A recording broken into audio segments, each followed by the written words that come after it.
Factores que influyen en las decisiones de compra, sesgos cognitivos y heurística.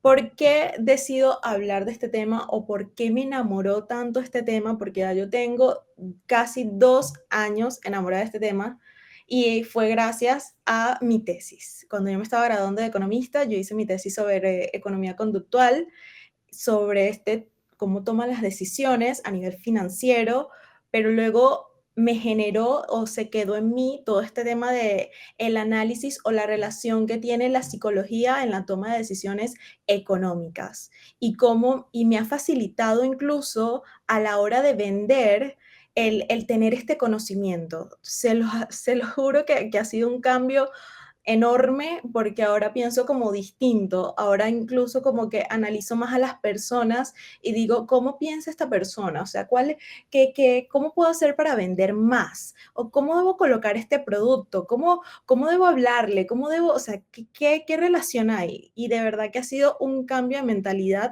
completamente y yo cada día sigo como que informándome sobre este tema, sobre temas de psicología y economía, donde puedo unir ambas partes. Y bueno, así fue como empecé a conocer más de este tema y me enamoró por completo.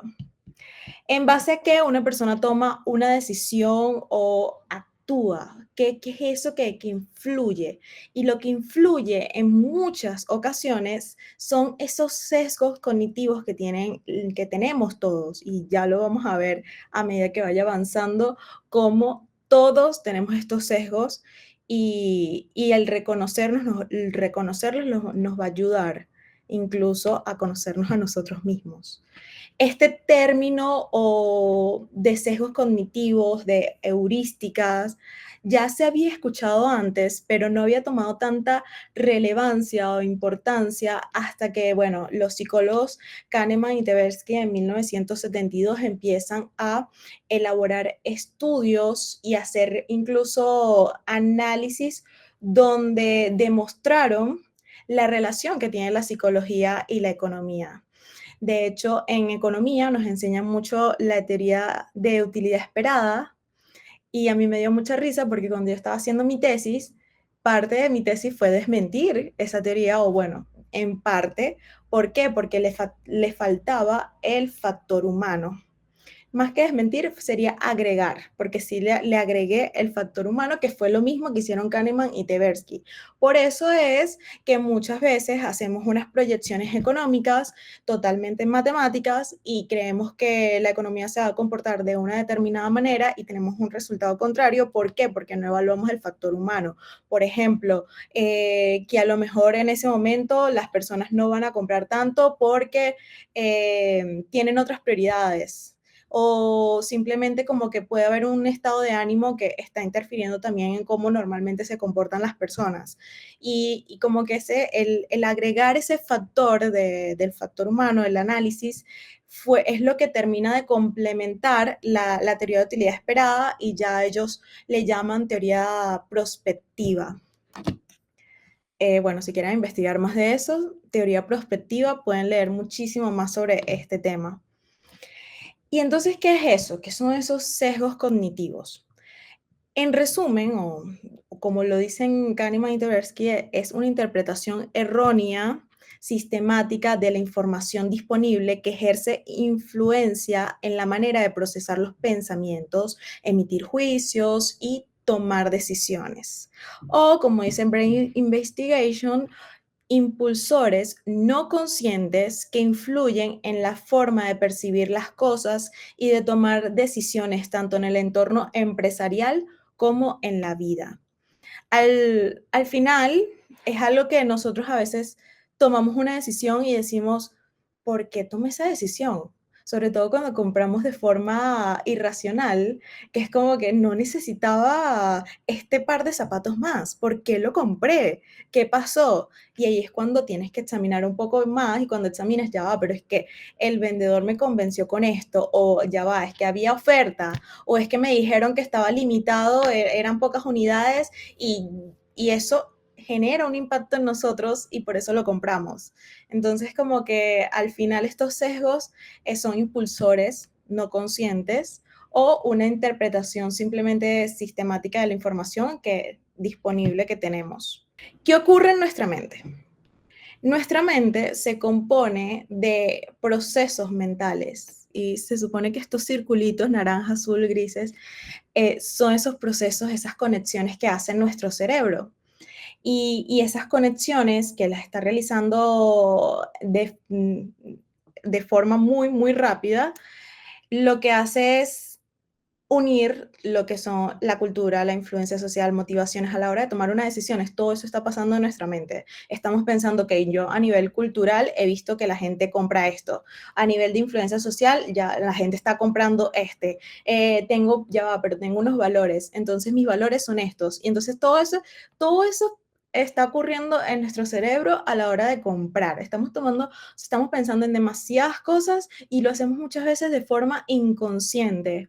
Por eso es que son impulsores, por eso es que hablamos de que son sesgos que a veces no nos damos cuenta, aunque los sesgos cognitivos es más probable que te des cuenta como que, ok, tomé una decisión irracional, entonces ahí ya te das cuenta de que, ok, fue un sesgo ahí que tuviste, pero al final es eso, es como que están ocurriendo muchas situaciones en tu cerebro y al final tú tratas de armar o tratamos de armar cuál es la mejor decisión basándonos en todo eso, en todo lo que estaba pasando en nuestro cerebro.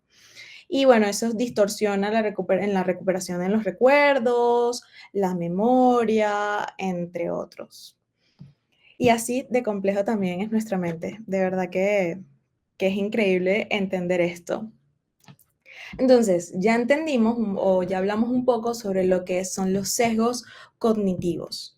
Sesgos cognitivos ocurren como impulsores.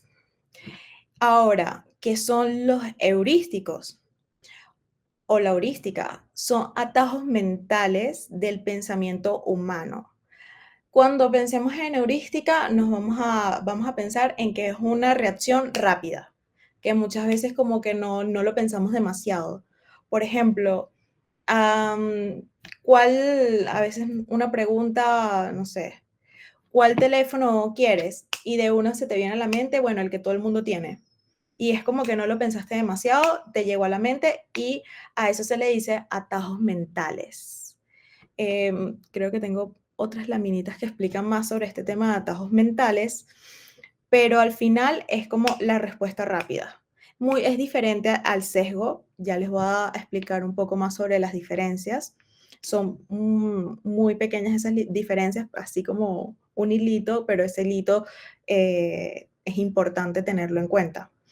Destacó la idea de, Herbert Simon en 1978 destacó la idea de que la mente humana opera bajo una racionalidad limitada, contrario a lo que explica la teoría de utilidad esperada, que nos habla de que todos tomamos decisiones de forma racional, que el ser humano toma decisiones de forma racional. Y a medida que vamos investigando más sobre economía conductual o investigamos más sobre Kahneman, los estudios de teoría prospectiva, nos damos cuenta que realmente el ser humano no es fácil de predecir, no es 100% racional y lo vemos todo el tiempo, que tomamos decisiones irracionales todo el tiempo. Entonces, esa racionalidad es hasta cierto punto somos racionales. E incluso hay un ejemplo muy, muy chévere que siempre pongo en talleres que he realizado y es el ejemplo de Farmatodo, cómo ellos colocan los dulces, la chuchería, justo en donde vas a pagar, en la caja, y se pueden fijar ahora de forma como consciente, cómo tienen siempre los chocolates, el chicle, toda la chuchería allí, en la caja cuando vas a pagar. Eso es pensado, eso es analizado, eso no es adrede, eso no es casualidad, que digo. Eso fue analizado por un experto, una persona que se dio cuenta, claro, esto es un impulsor. De hecho, a los dulces, a la chuchería, se les dice impulsor, porque suele ser una decisión irracional, como que es más emocional. Nosotros pensamos, ay, qué rico es, ay, qué rico es el chocolate, qué rico. Entonces, ay, bueno, me voy a llevar uno. Ay, cuesta $1. Ah, bueno, no es tanto. O sea, ni siquiera como que, no, lo compro. Entonces, como que ese es el ejemplo perfecto para explicar lo que son impulsores y lo que es la irracionalidad que muchas veces tenemos o lo irracionales que somos a veces.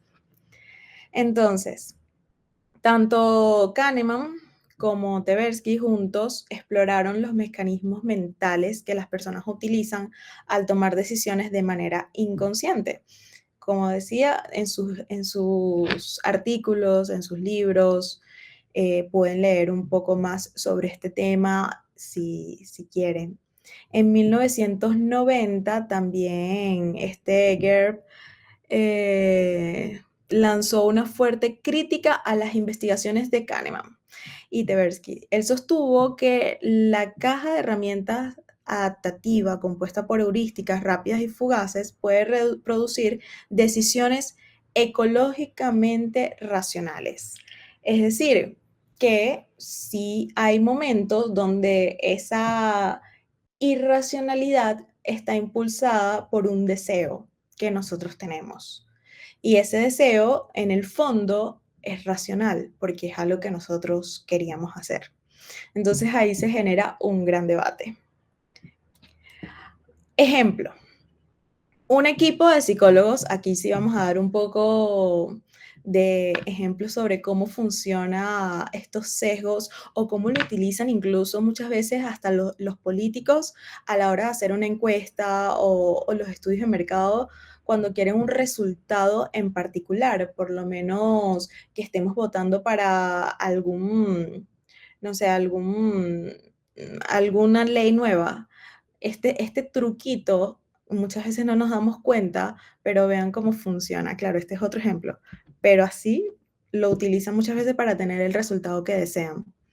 Ejemplo, un equipo de psicólogos planteó a una serie de jóvenes alemanes dos preguntas muy concretas.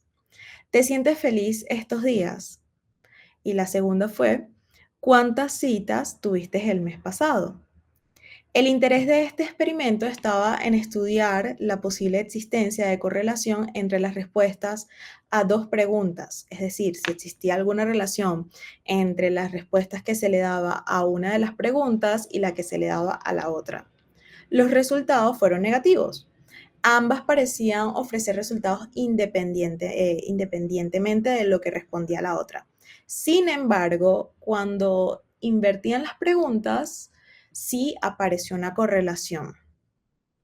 Y fue que las personas que respondían que habían tenido un número de citas cercano a cero se mostraban también más pesimistas a la hora de valorar su nivel de felicidad.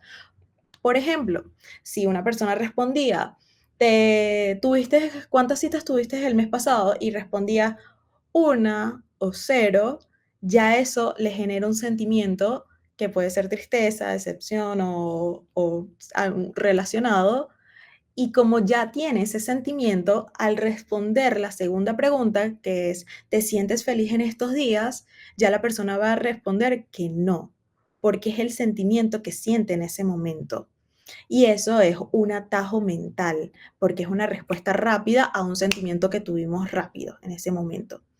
Entonces, así funciona y así nos aplican este tipo de jueguitos y truquitos a la hora de hacernos preguntas, hacernos encuestas y en momentos tan serios y delicados e importantes como es con una ley o algo relacionado a política, economía de nuestro país. O sea, esto es un ejemplo sencillo, pero esto ha pasado en otros casos. Y bueno, ¿qué había pasado? Aquí tenemos la explicación también. Según las reglas del heurístico, la explicación más probable es que las personas del segundo grupo habían extendido la respuesta a la primera pregunta, la más fácil de contestar, a la segunda, cuya resolución implicaría reflexionar durante un rato. Así, mientras que los jóvenes del primer grupo no habían tenido más remedio que buscar una respuesta a la pregunta ¿te sientes feliz en estos días?, los del segundo grupo sustituyeron inconscientemente esta pregunta por la que habían respondido unos segundos antes, la de las citas. En resumen, el otro grupo que respondió primero si se sentía feliz tenía que pensar, no tenía ningún atajo, porque en ese momento no sabía cómo se sentía o no tenía ningún sentimiento negativo como tuvo el otro grupo. Entonces, es muy interesante. Ahora vamos a hablar sobre las diferencias. Las diferencias entre sesgos cognitivos y heurística. Sesgos lo vamos a asociar con patrones de pensamientos que distorsionan nuestra percepción de la realidad y nos lleva a tomar decisiones sesgadas. O en otras palabras, cuando nos vamos a dar cuenta a medida que vayamos poniendo otros ejemplos que les voy a colocar, pero en los sesgos generalmente te das cuenta que tomaste una decisión como irracional. Tú eres como consciente, te vuelves, en algún momento te pones a pensar y dices, ya va, esto fue totalmente una decisión totalmente irracional. En los atajos mentales o heurísticas son estrategias simples que utilizamos para tomar decisiones rápidas y reducir la carga cognitiva. Aquí muchas veces no nos damos cuenta de que fue un atajo porque simplemente fue una realidad. Por ejemplo, en el ejemplo anterior, yo me sentía triste y respondí basándome en ese sentimiento que era que me sentía triste porque no había tenido citas o había tenido muy pocas citas durante ese mes. Entonces, no te das cuenta de que fue un sesgo inmediatamente, a menos que ya tengas este conocimiento y ya sepas un poco más sobre este tipo de estrategia que utilizan muchas veces. Pero bueno, estas son las diferencias de ambas.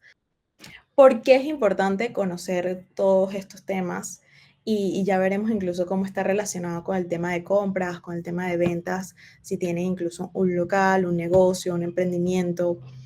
Es importante porque nos ayuda al autoconocimiento, a identificar incluso nuestros propios sesgos y tratar de ser más racionales incluso a la hora de quiero ahorrar, no puedo ser una persona irracional este mes, necesito ahorrar para comprarme algo, entonces tengo que cuidarme de el quedan pocas unidades, porque suelo sesgarme con ese tipo de publicidad. Entonces es como que, ajá, no me van a engañar con esto. Por ejemplo, una que yo digo, ajá, no me van a engañar con es que cuando colocan las cosas que sí, 15, mentira, 14.99 o $19.99. Ahí es cuando yo soy súper consciente y yo digo como que, a mí no me van a engañar con esto. Y de verdad como que no me engaña, es como que esto es $20, pero claro, yo porque soy consciente, porque tengo un poco de este conocimiento de los sesgos y la cosa, y digo, no me van a engañar, porque sí, se toman decisiones, o sea, sí, cuando colocamos el 19.99 o incluso un 14, sí lo vemos más hacia 14 que hacia un 15 y lo acercamos más para atrás, lo bajamos y para nosotros es un poco más económico, de forma según. Mejora de la toma de decisiones, como les explicaba anteriormente. Podemos desarrollar estrategias para contrarrestarlos. Mayor objetividad. Evitamos caer en trampas mentales que distorsionan nuestra percepción. Somos más cuidadosos con nuestras decisiones. Incluso analizamos si, ok, no me estoy sesgando porque la mayoría compra esto, realmente necesito esto. Internalizas un poco más el tema de tus decisiones. Mejor comunicación nos permite comunicarnos de manera más efectiva y resolver conflictos. Innovación, al ser conscientes de nuestros sesgos, podemos fomentar la creatividad y la generación de ideas. O podemos vender más si tenemos un negocio y conocemos cómo son todos estos sesgos y cómo piensa la gente. Ahora, vamos a hablar un poco de los sesgos heurísticas que son las más comunes, y vamos a dar unos ejemplos en si tienes un negocio o en el tema de ventas a la hora de vender. Sesgos de confirmación o sesgo de confirmación. Es la tendencia a buscar o propiciar, interpretar o recordar información de manera que confirma algo que ya has decidido previamente o que favorece creencias y suposiciones muy arraigadas. Ejemplo, personas que apoyan o se oponen a un tema determinado y no solo buscan información para reforzar sus tesis, sino que además las interpretan de forma que defiendan sus ideas preconcebidas. Por ejemplo, si nos vamos a un tema de negocios, afirmar que la marca que quieren es la buena y que tú la tienes.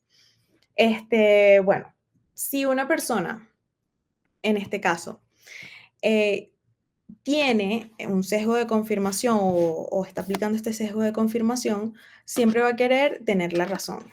Muchas personas la tienen, que es como el tipo de persona que tú le puedes decir y le puedes dar argumentos y le puedes mostrar que no es así, pero la persona se ciega y es como terca. Normalmente es porque, bueno, tienen ese sesgo a que quieren favorecer esas creencias o esas suposiciones que tienen. ¿Cómo puedes utilizar este sesgo a tu favor si tienes un negocio y quieres vender más? Afirmar que esa marca que ellos quieren es la buena y que tú la tienes. Y que si tú no la tienes, o no, en el caso que no la tengas, tú les puedes dar un otro que cumpla las mismas características, otro producto, y les puedes decir, esta es tan buena como esta marca, y tratas de hacer comparaciones como que por ejemplo, es un termo de agua, ¿no? Y la persona dice, no, tiene que ser contigo, porque contigo es lo mejor que hay. Entonces yo, como vendedora, lo que puedo hacer es afirmar que sí, esta marca es buenísima, y mire, yo la tengo. Ujú, es buenísima y la tengo. O sea, jamás a una persona con un sesgo de confirmación que llega a un negocio así, le puedes decir, no, no, esa marca, bueno, hay otra marca mejor. No, no, no, eso jamás. Y en caso de que no lo tengas, buscar uno que sea súper parecido y decirle, sí, mire, y es rosado como el que pidió, mire, sí, y es igual de acero, y sí, ajá, o sea, como que compararlos y que siempre afirmando que la marca que quieres es buena. Sesgo de anclaje. Te centras casi exclusivamente en la primera información que recibes para tomar una decisión. Por ejemplo, el transcurso de una negociación salarial, el aspirante a un puesto de empleo se ve influenciado por la primera cifra mencionada en las negociaciones, en vez de examinar de manera racional otras posibles opciones. Muchas veces, cuando vamos a vender algo, la persona se queda con el primer precio que le diste. Y ni siquiera pregunta si hay ofertas, si se puede negociar. Y es por eso que nosotros, si somos el vendedor, tenemos que decirles, es negociable, podemos negociar. Porque generalmente las personas no se quedan con ese precio que les diste. Sesgos de observación selectiva. Este tipo de sesgo cognitivo se da cuando diriges tu atención a algo en función de tus expectativas y desatiendes el resto de la información. Por ejemplo, te compras un carro y a partir de ese momento lo ves en todas partes, que esto pasa es súper común que escuchamos a alguien que me compré tal carro y ahora lo veo en todos lados. Eso pasa porque empezamos a dirigir nuestra atención a ese modelo de carro porque lo tenemos, porque lo vimos. Entonces ya nuestra atención está sesgada a ese modelo de carro. No significa que no hay otros modelos de carro o que ahora hay más carros de ese modelo. Simplemente que tu atención está dirigida a ese modelo. ¿Cómo podemos utilizar esto? Bueno, esto lo podemos utilizar a nuestro favor, simplemente dándonos cuenta de que es un sesgo o también como que se puede utilizar a la hora de vender cuando colocas en la forma en la que colocas los productos en el mostrador, que es lo que quieres que la gente dirija su atención. Hay un producto que a la gente le gusta mucho y quieres que la gente lo vea para que lo compren y se lo lleven, lo colocas en donde lo puedan ver. Muchas veces lo utilizan para luego vender algo más. Les muestras esto que les interesa y luego les muestras otras cosas, otras opciones, otros productos que tienes, pero ya lo atrapaste, ya entró a la tienda, ya decidió comprar algo. Estas son ciertas estrategias que se utilizan. Sesgos de negatividad. Prestas más atención y les das más importancia a experiencias e información negativa en vez de positiva o neutral. Por ejemplo, alguien da un paseo para un viaje, bueno, paraje espectacular entre montañas y valles de belleza y se rompe una pierna. No se va a acordar de si el viaje era bello, que si la montaña era bella, no, no, no. Se va a acordar que se rompió la pierna en ese viaje. Y eso es lo que le va a quedar en la mente. Y es por esta razón que cuando nos dan un mal servicio en una tienda, no nos importa que el termo que nos vendieron es de buena calidad y todo, sino que nos vendieron horrible. Esa muchacha me atendió malísimo, no me gustó, o sea, nos quedamos con lo negativo. Eso es un sesgo que también tenemos y a veces no le damos la oportunidad a la tienda nuevamente, sino que ya, listo, no regreso. Aunque el producto fue bueno, no me gustó cómo me atendieron. Y es por eso que hay que tener cuidado cómo se atiende a las personas. Sesgo de resistencia reactiva consiste en el deseo de hacer lo contrario de lo que alguien te solicita o aconseja debido a una amenaza percibida o a la propia libertad de elección. Bueno, esto ocurre cuando una persona se siente como atacada a su libertad y no quiere hacer lo contrario a lo que le dicen. Efecto de primera impresión, llamado efecto halo, explica el motivo por el que las primeras impresiones tienen tanto peso y describe cómo la primera impresión positiva acerca de alguien conduce a impresiones también positivas sobre otro aspecto de la misma.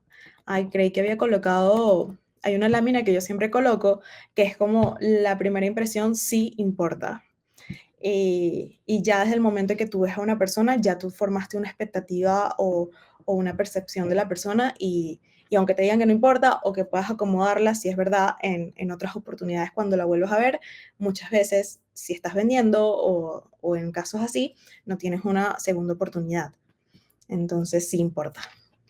Por ejemplo, bueno, también cuando evalúas a un candidato en una entrevista, sesgo de grupo. Se trata del fenómeno por el cual las tendencias, opiniones o decisiones iniciales de los miembros individuales de un grupo son exageradas hacia una posición más extrema, precisamente por encontrarse en grupo. El sesgo de grupo es uno de los más comunes, que es como, si a mis amigos les gusta esto, generalmente a mí me va a gustar. Y también como que no queremos hacer lo contrario a lo que el grupo normalmente hace. No a todo el mundo le pasa, no todo el tiempo tenemos ese sesgo tampoco, o sea, no es como que todo el día estamos con ese sesgo y hacemos todo lo que hacen nuestros amigos. En ciertas ocasiones es que ocurre este sesgo y lo podemos ver incluso en este estudio que realizó Nielsen. La publicidad en la que más confían los consumidores en América Latina sigue siendo en las recomendaciones de boca a boca por parte de amigos y la familia. Es el número uno, esa es la publicidad en la que más se confía. Entonces, sí, hay mucho sesgo de grupo por allí de lo que hacen los demás. Y fíjense que es el más importante. Este ya es el último, sesgo de status quo. A causa de este sesgo cognitivo, se tiende a favorecer las decisiones que mantienen el status quo, es decir, el estado actual de las cosas. No queremos ir en contra de los amigos. Entonces ya eso es otro sesgo que se forman porque es como que quiero mantenerme así como estoy. Eh, una pregunta o un ejemplo sería como, ¿te gusta el chocolate? A todo el mundo o a la mayoría, porque conozco gente que no, a la mayoría le gusta el chocolate y muchas veces una persona que no le gusta el chocolate no quiere admitirlo porque sabe que de alguna forma va a dejar de pertenecer en el grupo. Y todos los seres humanos queremos pertenecer a un grupo, queremos ser parte de algo. Eso también lo explica en muchos psicólogos e incluso Abraham Maslow en su pirámide también lo explica en la parte sobre todo social, amistad, afecto, intimidad, o sea, eso es importante para el ser humano, el tema de la amistad, y por eso nosotros no tratamos de no llevar la contraria. Y bueno, conocer todo esto nos permite tener más ventas, nos permite ser más estratégicos, nos permiten, por eso yo quería hacer este tema como un poco relacionado a cómo influyen las decisiones de compra, porque sí hay es mucha relación y te va a permitir vender más. Y bueno, sí, aquí está la lámina. La primera impresión sí importa, muestra siempre tu mejor sonrisa, apretón de manos con firmeza, si tienes un local o atiendes o eres vendedor, moderar tu voz, mostrar seguridad, cuidar tu apariencia. Y ya una vez que entendemos todos los sesgos, ya podemos como hacer estrategias y ya entendemos cuáles son esas necesidades del cliente. Como por ejemplo, los clientes, caso Starbucks, experiencia del cliente y la conexión humana. Los baristas están entrenados para recordar los nombres de los clientes habituales, sus pedidos favoritos e incluso sus historias personales. Esta atención personalizada crea una sensación de conexión y pertenencia que fomenta la lealtad del cliente. Como todos los seres humanos queremos pertenecer, como todos los seres humanos tenemos un poco ese sesgo de, bueno, lo que todos mis amigos compran, Starbucks lo sabe muy bien, quiere atender bien a todos, quieren que todos se sientan que son parte de la familia Starbucks y que sigan comprando allí. Las necesidades de costo, el cliente, y ya por aquí voy a pasar un poco más rápido para que podamos hacer preguntas. Queremos un precio bajo, pero también queremos que, eh, ¿por qué lo queremos más bajo? Bueno, también nos dé un poco de prestigio. Necesidades emocionales, queremos también, bueno, cubrir esas necesidades emocionales, sentirnos apreciados, seguros, que la decisión que estoy tomando, bueno, me haga sentir así. Muchas de las decisiones que toma el ser humano y la mayor parte de las decisiones es emocional. Y entonces es importante tomarlo en cuenta a la hora de hacer las estrategias. Funcionales, bueno, si que el teléfono funcione, que haga lo que hace todos los teléfonos, mandar mensaje y llamada, eso es lo básico que tienen que hacer todos los teléfonos. Entonces, que cubra esa necesidad funcional. Necesidades de conveniencia. Los clientes valoran la comodidad y la facilidad de acceso a productos o servicios, hacérselo fácil al cliente. Eso también es ubicación, horarios, necesidades sociales. Nuevamente, somos influenciados, todas nuestras decisiones, o muchas de nuestras decisiones, por nuestro grupo, por la opinión de otros. Y bueno, gracias. Ya con esto culmino. Muchas gracias, Valentina, por tu excelente ponencia. De verdad que aprendimos muchísimo y sin duda, pues día a día nos enfrentamos a estas decisiones de compra Ujú. que son cotidianas que ni siquiera podemos sentarnos a reflexionar sobre qué podríamos hacer mejor. Así que qué bueno conocer esta otra visión o este análisis y el trasfondo de qué hay detrás de estas decisiones para cada vez llegar a no decisiones más racionales, pero sí más óptimas. Así que felicitaciones por esta ponencia. Feliz noche para todos.